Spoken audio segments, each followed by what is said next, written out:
Welcome back to the channel. In today's video we are continuing on my category breakdown videos, and in this video we're taking a look at the best original song category. Now, if you didn't see any of the videos that I posted last year or the video that I just posted yesterday on this channel, just a quick little rundown of what this category is. Essentially, in all these videos, we're taking a look at each individual category, and then we're taking a look at the individual nominees in that category. Once we look at the nominees, we're just going to talk about some facts about the nominations, and then my personal thoughts on in this instance, the songs in each of these films. And then at the end, we're going to give my personal ranking of each of the songs, and then my prediction for how likely I think it is that they will win the Oscar. So without further ado, let's jump into the first song, which is El Mal from Emilia Perez. Music by Clement Ducal and Camille, lyrics by Clement Ducal, Camille, and Jacques Audiard, performed by Zoe Saldana, Carla Sofia Gascon, and Camille. Clement Ducal and Camille both received 3 nominations this year, twice in this category, and the third nomination came for original score. This is one of 4 nominations Jacques Audiard received this year.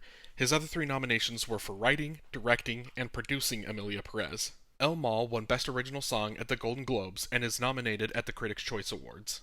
Now, this is the first instance of many times, 13 different times, that we're going to be talking about Emilia Perez in terms of the category breakdown videos, in terms of the different nominations that it received. And say what you will about Emilia Perez, and everyone has said what they will, there is certain categories, and we're going to see this a lot, there are a lot of categories where I don't think it was really worthy of the nomination, and I don't think it's got a great chance at winning in a bunch of these different categories. This is one of the few categories where, even despite everything that's going on with the film right now, which is stuff that we're going to get into in later videos, I'm sure, on this channel, but even with everything that is currently going on with this film, I don't think it's going to, the backlash and the controversy isn't really going to affect it in this category, I don't think. So I bring this up because there's 2 films in this, or 2 songs in this category, and we're starting with El Mal, and this is currently, I think, like I said, it won at the Golden Globes, which is the only precursor so far, so it's easy to say that it's the front runner because of just, I guess, the fact that it has the only win so far. But I also think it's the front runner solely because I think out of everything, and again, we're going to talk a ton about Emilia Perez, right? For all of the songs in the film, the majority of them are not good, and the majority of them don't work, and in terms also of just like, they don't work very well because they're kind of more comedic, or supposed to be more comedic, or supposed to be a little goofy or tongue-in-cheek. This is the one that I think works the best because it's got a good beat. Zoe Saldana is great on this, and kind of this kind of fast-paced, not quite a rap, but just kind of a little bit more up tempo as she's singing, you know, the lyrics here to this, and it's also it's directly just kind of telling you, it's used as, instead of exposition, it's kind of used, this song is kind of explaining what's going on in this meeting. They're at this gathering, and Emilia Perez, her character is, you know, is kind of giving this public speech, right? Kind of talking about the situation that's going on, and Carla Sofia Gascon's kind of using the whole dining area, this whole conference room, as kind of her playground, if you will. And so obviously a lot of it's not really happening. It's done up for a musical number, right? But I think it works really well. It creates this fun, kind of upbeat, catchy scene in a film that for a lot of it had kind of bored you, or you were just so confused as to what was going on. And I guess there's a chance that maybe this song also just continues to add on to the confusion and add on to the wariness of what's actually happening. But in terms of everything else in the film, this is a really catchy song, and I do think that this one actually works where a lot of the others in the film don't. For my personal ranking, I'm putting El Mal in second, and for my prediction, I'm putting it in first. The second nominee is The Journey from the 6888. Music and lyrics by Diane Warren, performed by her. This is Diane Warren's 16th Oscar nomination, and she is still looking for her first win. This is the 8th year in a row that she has been nominated in this category, and the 10th time in the last 11 years.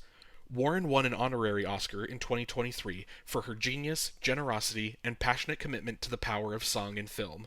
Her wasn't nominated for the song, but this is the second song she sang that has been nominated. She was nominated in 2021 for Fight for You from Judas and the Black Messiah, which went on to win the Oscar that year. Now, if you're somewhat familiar at all with Oscars and with nominations, you knew this was coming. You knew this was we were going to get to our annual Diane Warren discussion. We were going to discuss the fact that she continues every single year to get into this category and how annoying and how obnoxious it is, right? Like, that is kind of the general consensus with it, and I think a lot of people have fun watching her get nominated and then ultimately end up losing every single year.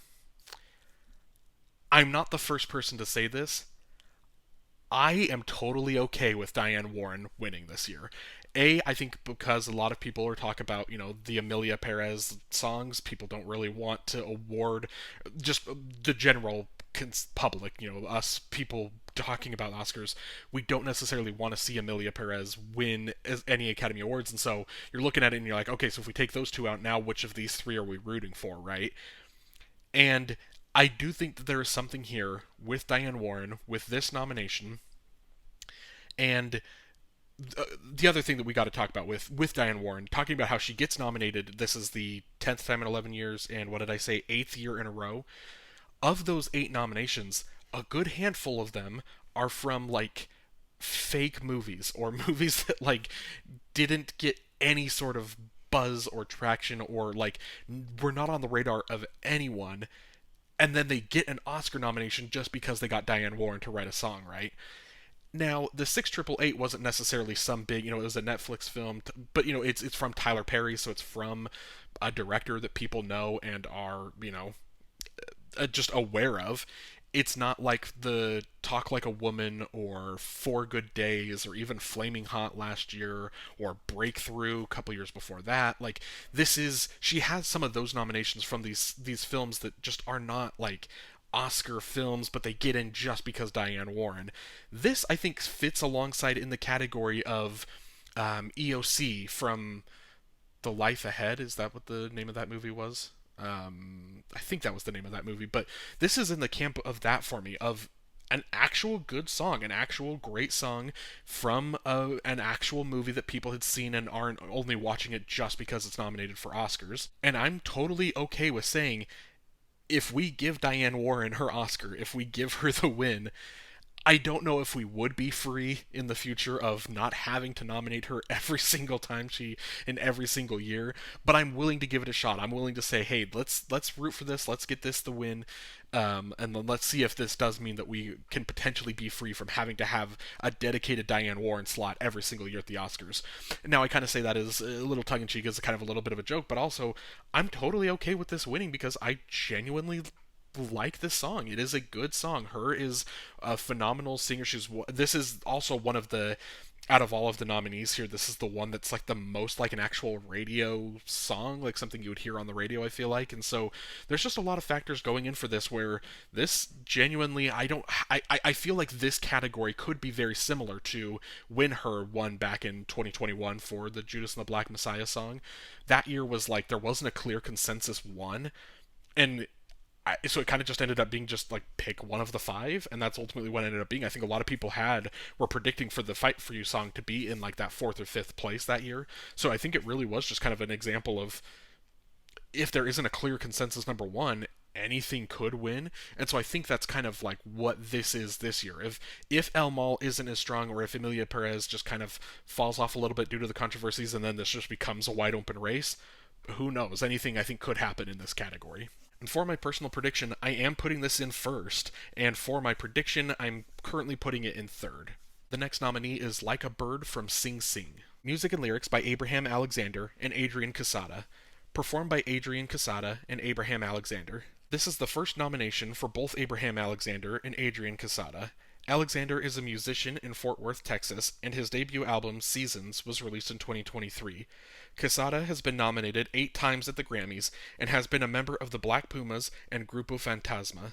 There's a discussion every single year in terms of the Best Original Song category, and the discussion typically comes from where,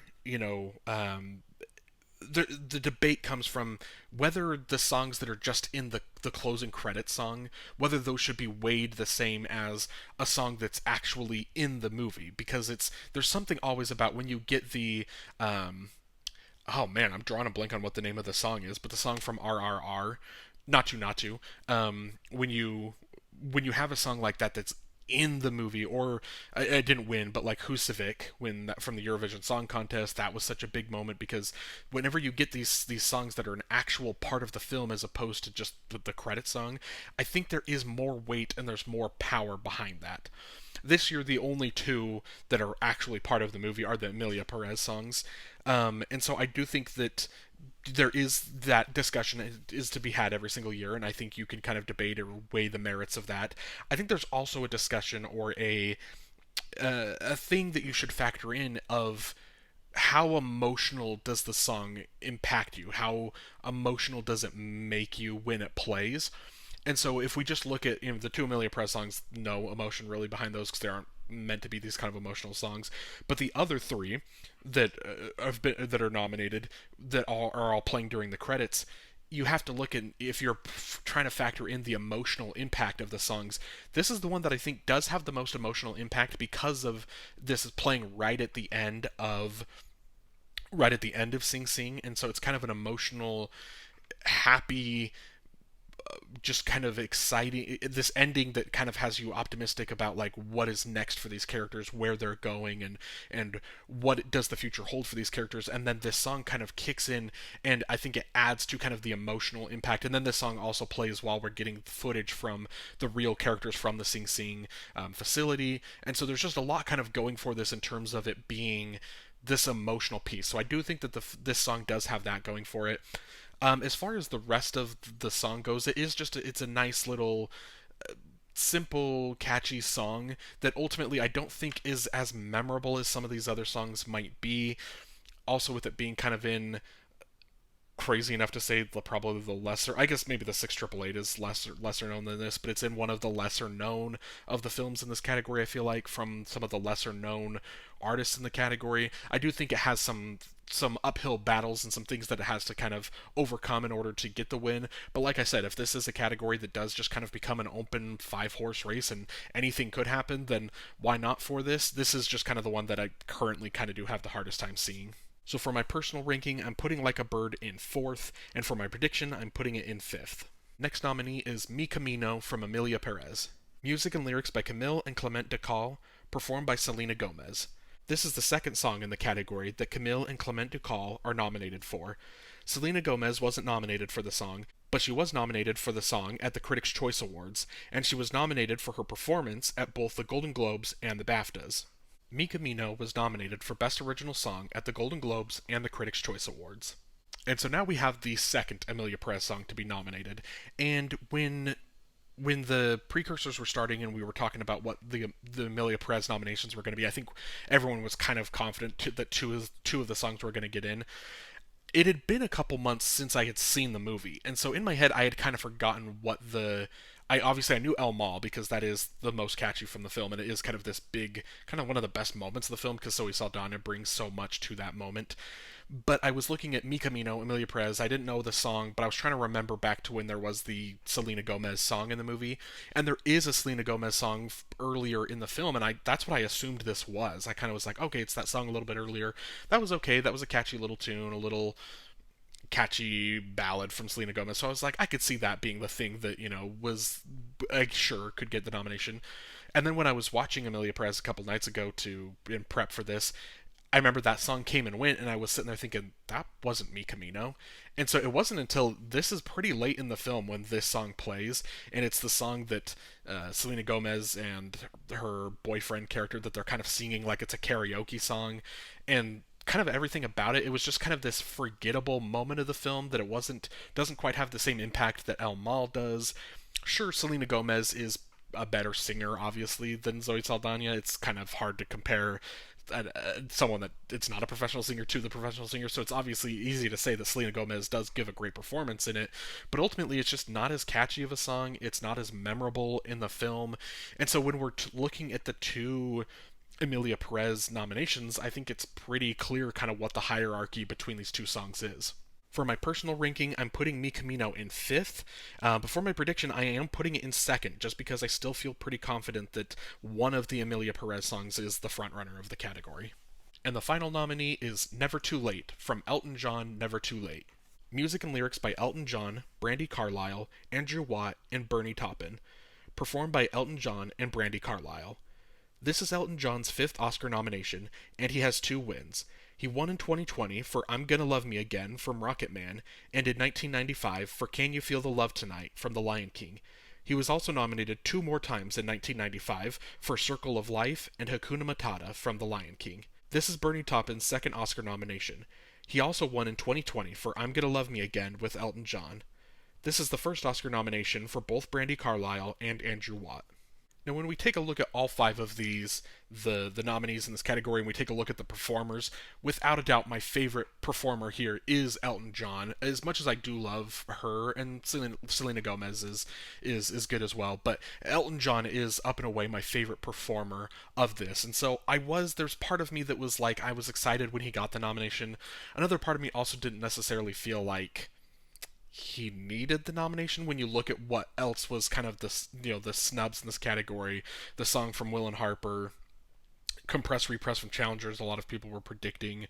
Like a Bird, or no, not Like a Bird, Kiss the Sky, from the Wild Robot. There were just a lot of these songs that were kind of on the edge or on the bubble here in this category that I think would have been better picks, or things that I think a lot of us would have preferred. A lot of people ultimately kind of defaulted to this because of the Elton John factor, and ultimately people were right in terms of their predictions.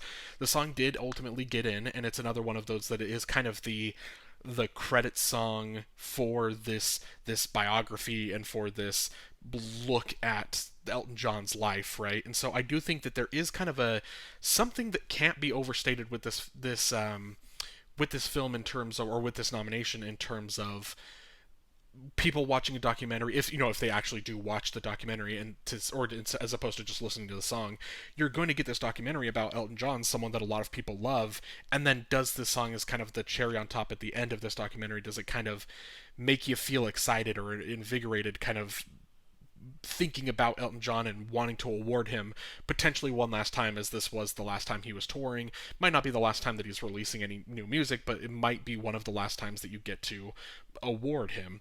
And so when I'll be fully transparent. When I was going through these, I make my predictions based off of like how the song impacted me, and I don't take a lot of kind of like outside factors into consideration. And so if you were paying attention to the graphic of my personal and prediction ranking, you kind of see where I'm putting this.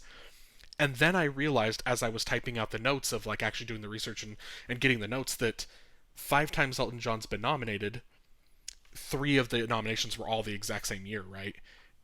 So that means that the 2 years that Elton John has been nominated at the Oscars, he's won 2 Oscars. So every time he gets nominated, he guarantees that he's getting an Oscar. And so I don't know. There is something to that as I was typing that I kind of thought maybe he does kind of have that, still kind of has that pull, and still has that appeal to him with the Academy of people just love Elton John and they love rewarding Elton John. And so maybe this is something that I maybe needed to take a little bit more seriously, but I also think that this is another beneficiary of the potential of a wide open, if El Mal doesn't kind of just run away with this, maybe this is just kind of a wide open, anyone has a shot. And if that's the case, it might be hard, because you're looking at, are you awarding Diane Warren her first Oscar? Are you awarding Elton John, who's kind of proven that he's a favorite of the Academy? I just think that there's an interesting thing here of, if this category does become as wide open as it has the potential of being, who knows? That I probably am a little bit too low on my current prediction for where I think the song is going to finish.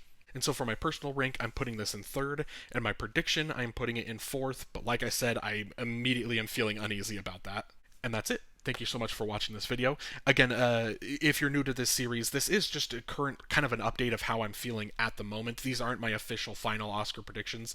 I might stick with a lot of them, but once we get to the couple days before the ceremony, I'll post my final Oscar predictions, and that's where we'll have the real definitive, final thoughts. So don't take this as kind of my official prediction right now, especially because, like I said in this video multiple times, I think this has the potential of being a wild shocker of a category. Of if we all just kind of have El Mal as this consensus winner, if this just becomes a toss-up and you just kind of reach in and you pull out a nominee and that's your winner, who knows? I think there's something crazy could happen in this category. But again, thank you so much for watching the video. If you'd like to like the video and subscribe to the channel so you don't miss any future videos of my category breakdowns, I would greatly appreciate it, and have a great day.